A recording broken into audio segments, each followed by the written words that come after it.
Jadi berupa mengertilah pada lembaga ini untuk melengkapi kekurangan lembaga ini. Karena hari ini belum ada aula yang besar untuk adakan kegiatan. Ini bukan aula. Ini adalah di ruangan belajar. Jadi pemerintah daerah itu mengerti di kampus ini untuk membangun aula. Kegiatan pemerintah adakan di aula. Kegiatan penerima mahasiswa baru adakan di aula. Dan materi-materi luar bawa di aula. Jadi pemerintah itu mengerti dan melihat pada kampus ini. Kata kampus yang terbesar di wilayah Lampau dan Bepau adalah kampus ini. Terima kasih, waktu kembalikan. Terima kasih. Dua pertanyaan, 2 dan 3. Dua langsung nanti Bapak Bupati. Saya akan jawab apa yang saya lakukan. Bahwa kalau saudara biasa lewat di sini ada asrama Puncak Jaya mahasiswa. Kami sudah rehat baru 3-4 bulan lalu kami sudah resmikan.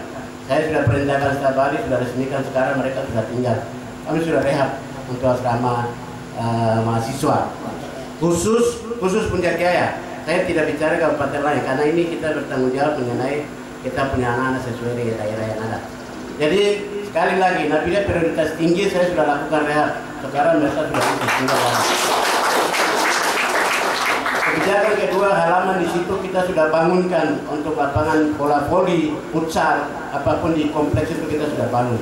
Sekarang mereka sudah main apa setiap sore di situ. Yang kedua, Putri, kami menunggu karena volume sampai sekarang itu belum untuk kita melakukan pembangunan. Tapi kalau perkembangan ke depan saya sudah janji bahwa saya akan bangun untuk Putri punya di situ. Nah, saudara bisa lihat juga di Jayapura kita punya asrama Kinaonat besar sekarang masih ada di Jayapura. Tahun ini nanti saudara-saudara adik-adik kalau ke Jayapura lihat kami rehab luar biasa tahun ini. Kita sudah mulai rehab di asrama. Itu asrama pertama dari pegunungan semua itu Kinaonat itu yang kita punya. Nah, itu ada tahun ini juga kami melakukan rehab asrama di Jogja. Jadi tolong ingat ya, jangan keluar dari apa yang saya sampaikan. Tolong ingat. Manado kita rehab sekarang tahun ini. Kemudian Jogja kita rehab, Manokwari kita rehab. Jadi ada 6 prioritas tinggi tahun ini, bahkan tahun dari kemarin kebijakan kita sudah lakukan, kita rehab sekarang. Jadi yang kalau termasuk Makassar, jadi ada 7. Sedangkan untuk kota studi lain itu kan tentunya pasti kita bertahap akan kita lakukan. Nah, jadi saudara menyangkut dari kebijakan, saya pikir seluruh pimpinan daerah itu pasti punya tanggung jawab bagaimana untuk melakukan kebijakan-kebijakan. Jadi saya tidak komentar mengenai daerah lain. Kalau pertanyaan tadi untuk Puncak Jaya, kami sudah lakukan sampai hari ini sejauh itu. Jadi tahun ini sekali lagi ada 7 asrama yang kita rehab. Nah, yang kedua Putri di Jayapura ada, hanya Putri dan Nabila yang belum. Kita lihat volume kalau bertambah pasti kita akan lakukan. Jadi saya percaya kalau di sini ada anak-anakku dari Puncak Jaya pasti mereka yang tahu seperti apa yang kita lakukan. Pun belum pernah terima yang namanya ijazah. Nah, kita tujuan kuliah itu kan bagaimana akhirnya harus pegang jasa atau ambil jasa karena itu milik kita. Setelah itu kita kembali dimanapun lapangan kerja kita mau terjun, mau jadi ASN, mau jadi DPR, atau mau jadi yang batuan, ataupun mau jadi lapangan mana saja, tergantung panggilan. Dan tergantung juga pada diri masing-masing. Kira-kira mau terjun di mana itu tergantung dari dalam kita melakukan aktivitas perkuliahan. Pasti kita sudah tentukan sekarang. Kalau saya ini kira-kira ke depannya saya lebih cenderung ke sini, sehingga harus buat perencanaan diri dari sekarang. Nah, sekarang setiap bulan untuk kita Kabupaten Puncak Jaya membiayai satu mahasiswa itu uang 500, sehingga setiap triwulan pasti satu orang mahasiswa 1.500.000. Betul kan adik ketua? Jadi dengan demikian, termasuk mahasiswa tugas belajar itu punya SK sendiri. Mereka tidak gabung dengan mahasiswa umum. Nah, sehingga untuk yang mereka yang tugas belajar itu nilainya variasi. Kalau dia tingkat berapa, nilainya juga pasti variasi. Nah, dengan demikian, kalau ada anak-anak mahasiswa sini, anak-anakku, baik mahasiswa umum maupun mahasiswa tugas belajar, kalau sampai di universitas ini menjadi catatan karena belum ada jasa, makanya jadi bupati jadi pertanyaan. Terus uang setiap bulan yang saudara terima itu taruh di mana? kan tujuannya untuk bayar itu selesai. Jadi kembali lagi, tadi saya sudah sampaikan materi yang singkat, tapi saya kembali lagi bilang kita harus konsisten pada waktu, kemudian perencanaan dalam hidup harus kuat. Kapan saya masuk di perguruan tinggi ini, rencana selama berapa tahun saya harus selesai, dan itu harus punya target. Kalau kita hanya main-main, padahal ini kebijakan yang dibuat oleh pemerintah daerah itu luar biasa. Kalau kita mau lihat yang teman-teman daerah lain, belum pernah ada yang belum membiayai namanya beasiswa. Tapi kalau anak-adikku mahasiswa untuk Puncak Jaya, nah ini saya perlu sampaikan di terbuka ini bahwa kalau saudara sudah salah gunakan, maka ingat baik bahwa kebijakan yang kita lakukan itu saudara juga salah satu yang sia-siakan. Seharusnya saudara manfaatkan baik.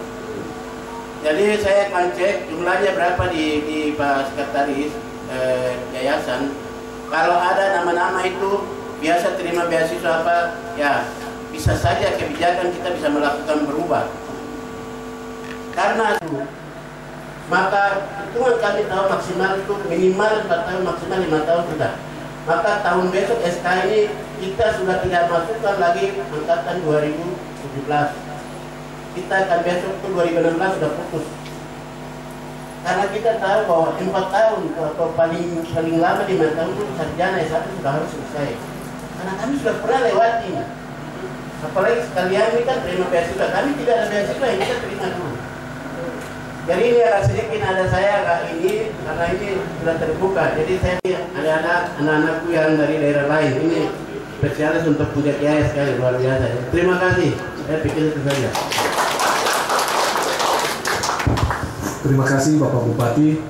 10 menit.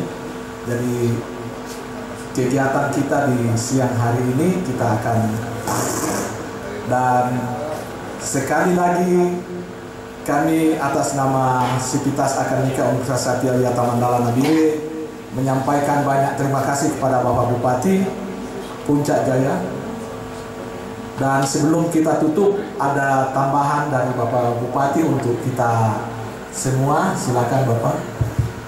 Baik, terima kasih Pak Rektor yang saya hormati, para Wakil Rektor, kemudian para dosen, secara struktural atau fungsional, seluruh anak-anak, adik-adik, teman-teman mahasiswa semua.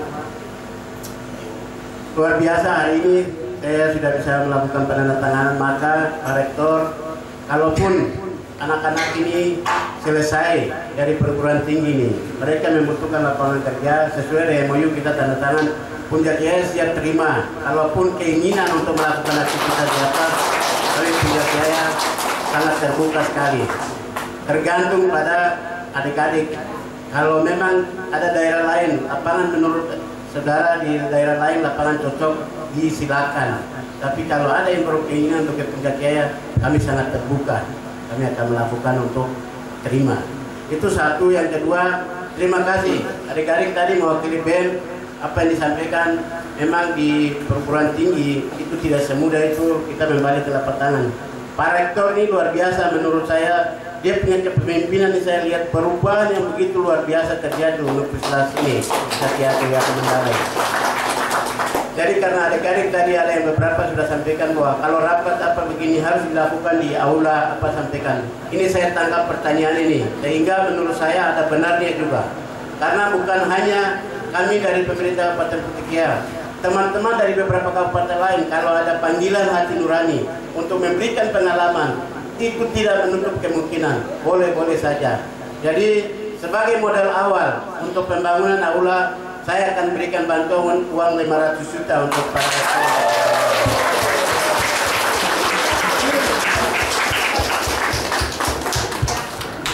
Jadi terima kasih. Menurut saya ini Pak Rektor dan seluruh jajaran yang ada nih. Saya sebagai bupati, tapi atas nama pemerintah seluruh masyarakat Kabupaten Puncak Jaya, mewakili beberapa daerah yang kita ada ini, sebagai orang tua juga, kami menyampaikan apresiasi dan ucapan terima kasih saya setinggi-tingginya kepada Pak Rektor dan semua. Karena tanpa universitas ini, tidak mungkin sumber-sumber daya manusia yang berkualitas ini mereka melakukan baik terjun di birokrasi, di legislatif, bahkan di wira swasta dimanapun itu terjadi karena universitas ini ada. Jadi sekali lagi kami juga menyampaikan permohonan maaf sebagai pemerintah daerah tidak cukup untuk menjawab seluruh kebutuhan kekurangan yang ada ini, tapi paling tidak sedikit bertahap, baik lewat mahasiswa kebijakan kita lakukan ini, kita sama-sama ada di dalam.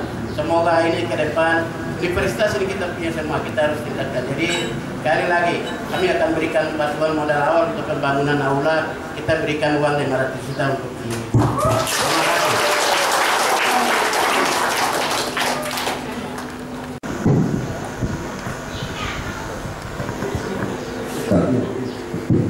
Shalom.